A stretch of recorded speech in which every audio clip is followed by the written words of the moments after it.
Magandang umaga. So ayan guys, habang naghihintay tayo ng almusal, tapos ko lang din maglinis ng malunggay. May i-share lang ako kaunti sa inyo kasi kahit naghihimay ako ng malunggay, medyo nangungulikot ang isip ko eh. Ngayon, may naisip ako kasing magandang solusyon sana kung sana tanggapin ng iba.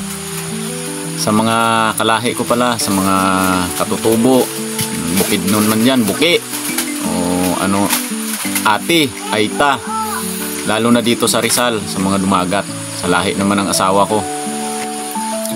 Ipauna ko sa inyo, proud ako ha, kasi yung lulo ko, si Antipas Aldamar, bilang katutubong Negros, parang siya yung ano eh, siya yung namumuno ng mga kainginero nung panahon niya diyan sa Kinabong, sa Don Salvador Benedicto. Ngayon, yung traditional farming kasi doon, yung kinalakihang pag-uuma, kaingin sunog din. Pero buti na lang medyo upgraded na doon eh, kasi pagtanim mo palay, 4 na buwan lang yan. Sa tradisyon kasi, tradisyonal, kahit doon yun ang nangyari noon, dito hanggang ngayon nangyayari.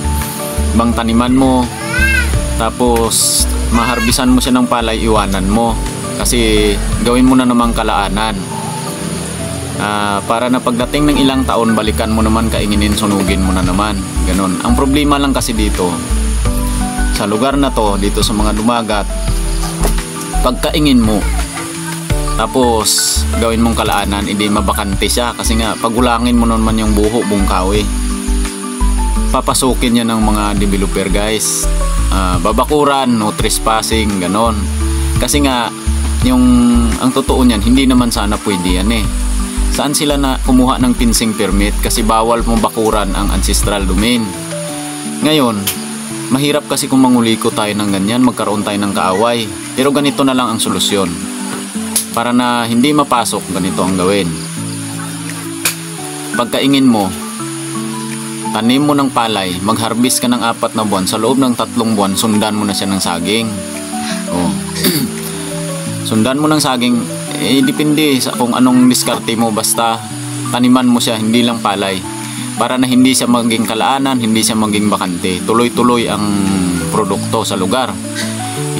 Hindi na mapasok ng developer, may anihin pa yung mga anak natin pagdating ng araw, ganon. Kasi mahirap eh, nawala tayo, ang magmamana yung mga anak natin. Sila ang kakaingin doon sa kalaanan natin. Ang problema, ano pang kainginin nila? Kung may kainginin man sila, bawal na magsunog, di ba? Yun ang isang problema. Pwede natin gawin kung maging matigas ang ulo natin bilang mga katutubo na namumuhay sa lupaing ninuno, sa ancestral. Pwede natin gawin yan pa rin. Ang problema, sinong magtatanggol sa atin? Kaya dapat ganito na lang. Walang magsusuporta sa atin. The state shall respect and protect the rights of indigenous people, promote their culture and tradition. Wala na yan. Hindi implemented yan. Iwan ko kung saan ang state, kasi dapat sila mag-promote eh. Ngayon, tayo ang mag-promote ng kultura natin at tradisyon. Hindi lang promote, kundi upgrade natin para na hindi na pumasok doon ang utak. Utak sila, may mga abogadong gumagana. Tayo ano lang ba? Mga hanggang elementary. Buti na nga lang kung naka-elementary. Ang problema dyan, baka primary lang talaga eh. Wala tayong panglaban doon. Kaya medyo ano naman din eh. Yung talino naman din, hindi lang nakabase kung nakapag-aral ka. Kung marunong kang tumingin sa kapwa at marunong ka mag-analyze ng mga nangyayari sa paligid, na hindi ka abusado, saka huwag mong gawin ang ayaw mong mangyari sa'yo. Yun, ganon. Pinagpala tayo. Medyo ito lang, nakakapag-isip tayo ng ganito. Ang totoo guys, ganito, ayaw natin sa politika. Totoo yan. Yung ibang mga katutubo dyan, nagkukumahog na para maging baryo captain. Yung iba nga, kahit tanod na lang nagkukumahog dyan eh. Pero ang totoo guys, ganito, bawal tayong sumali sa politika. May self-governance tayo. Kaso lang, siyempre hindi natin naintindihan yan kasi hindi pinaliwanag sa atin yan. May ahinsya na dapat magpaliwanag niyan pero hindi yan pinaliwanag sa atin. Ngayon, hindi natin naintindihan. Ito na lang guys sa agriculture. Sa pamumuhay, sa lupain na iniwan ng mga kaninunuan sa inyo, sa atin. Protektahan nyo kasi walang magpo-protect dito. Respect and protect the rights, wala. Hindi yan ginagawa ng Estado. Pinopromote nila dito, alam nyo kung ano? Developer. Ang Estado kasi, umaasa yan sa buwis. Ngayon, ang katutubo ba? Sapat o pag ikumpara ang developer at saka katutubo sa agriculture, mas malaki ang ira doon sa mga developer, sa mga investor. Ang mga katutubo mabaliwala to. Kasi nga hindi naman ganun ang buwis, kasi paano ka magbubuwis, ilupa mo yung ginagawa mo. Self-governance, ancestral land yung ginagalawan mo. Pero kung developer o foreign investor ang pumasok doon, dadaan sa kay munisipyo, dadaan sa kay barangay, magbibigay. Buwis, may kasunduan, may agreement yan. Di ba? Sila na lang ang piliin kasi nga may pira sa kanila eh. Tayo ano? Wala tayo. Ngayon, ang lupa natin, bakit napapasok nila? Kasi yung traditional na farming natin ganito, splash and burn. Yun ang sinasabi ko. Kaingin sunog. Kahit ginagawa mo yan sa ancestral land, hindi mo naman alam kung saan ang boundary ng ancestral domain. Ang alam mo lang, since time unmemorial, lupain ng ninuno mo yan. Patay na yung magpapatunay eh. Di ba? Wala nang magpapatunay sa atin. Mayroon mang mga matanda na manipula na rin nila ang isip, naging hawak na nila. Sino na lang magtatanggol sa atin? Sa inyo. Wala na yung mga matanda na magpapatunay ng boundary na lupain namin to ng mga kaninunuan. Wala na. Kaya guys, ito nakakapangilabot kung isipin, mawawalan tayo lahat. Ang mangyari ganito, proud tayo, trabaho tayo kay mayaman, ganito ganyan ang araw, sa isang linggo may sahod tayong ganito ganyan. Yung asawa natin magaling na magpaputi ng mukha, nandun na sa sugalan. Pagdating ng Sabado Linggo, may inuman naman tayo kasi papahinga sa trabaho. Yan, totoo yan, nangyayari yan.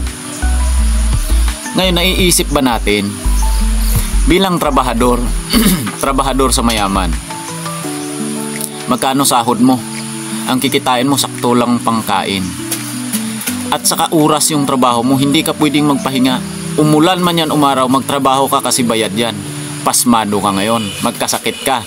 Pag nagkasakit ka, mangungutang ka kay boss, cash advance, bali. Pagdating ng gumaling ka, magdo-double time ka. Kasi maliban sa pagkain mo, may utang ka pang binabayaran. Ayan. Ngayon, yung mga tinatrabahuan mong amo, lupain ninyo ang ginagawa mo. Sila na ang may-ari. Ngayon yung mga anak mo, wala ka nang ipamanang lupa. Wala na. Ang mamanahin ng anak mo, yung pagkaalipin dyan sa amo na yan. Yung amo na yan, hindi rin naman yung nagsasahod ng sobra-sobra. Below, mas mababa pa sa sa rate eh. Ngayon, ang pagkaalipin tanggapin natin.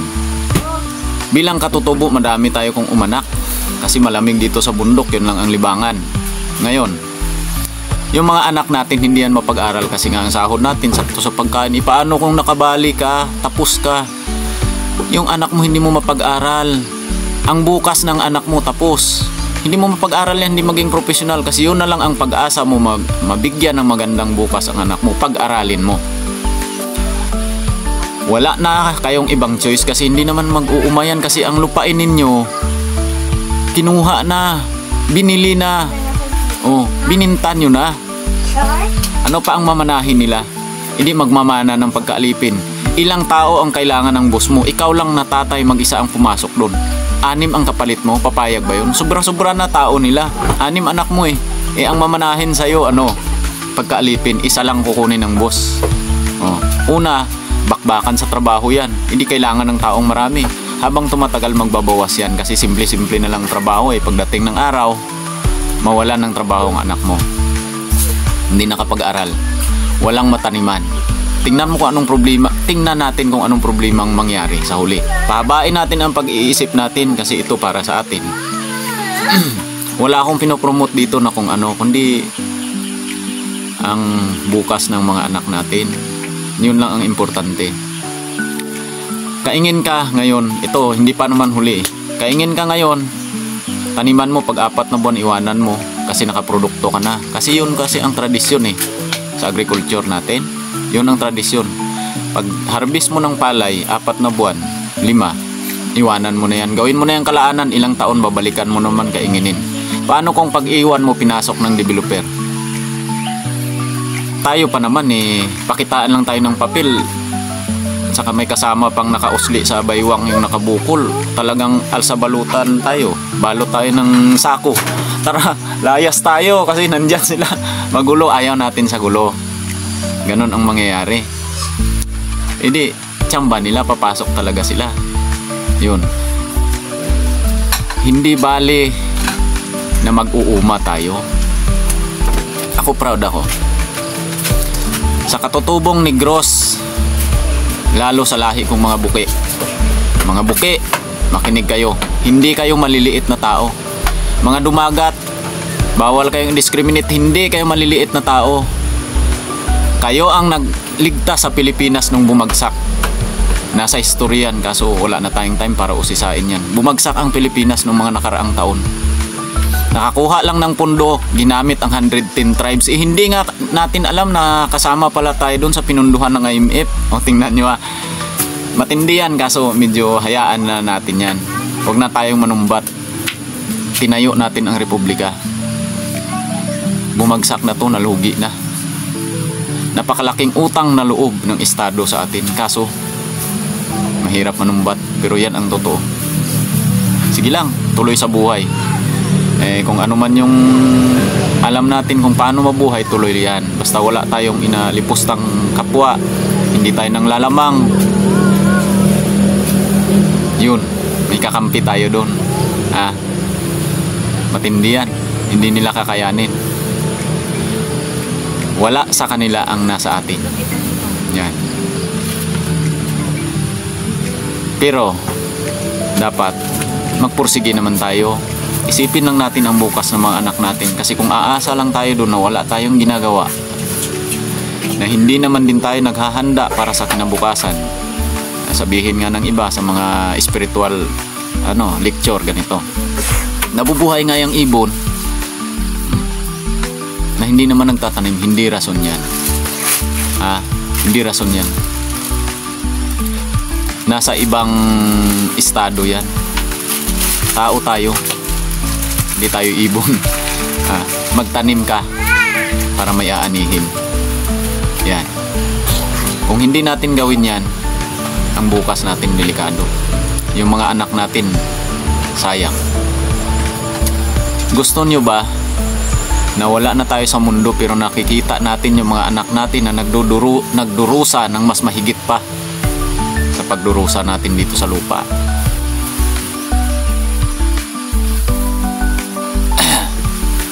I am not a Filipino for nothing. Ganon. Pero tama yan. Patunayan natin na may power tayo. Hindi tayo lagi na lang nilang alipin. Hindi tayo utos-utosan lang ng mga yan. May tayo may choice of living. Right to choose of living. Tama ba ako? English yun Yun guys, napaka-importanting bagay sa mga dumagat remontado, sa mga katutubo, majority sa mga katutubo sa buong Pilipinas. Muslim ka man, Waray ka man, Ilocano ka man, o kung ano kang lahi mo, galing tayo sa katutubo. Sila Pulapo, anong pinaglaban? Nakipagtagaan, ayaw sa dayo. Si Andres Bonifacio, kalayaan, nakalaya ba tayo? Sayang ang mga Philippine hero natin, mga bayani, walang nangyari sa pinaglaban nila. Kaya guys, hindi naman tayo rebelde, basta ganito lang tayo mamuhay tayo ng tama. Yan lang guys.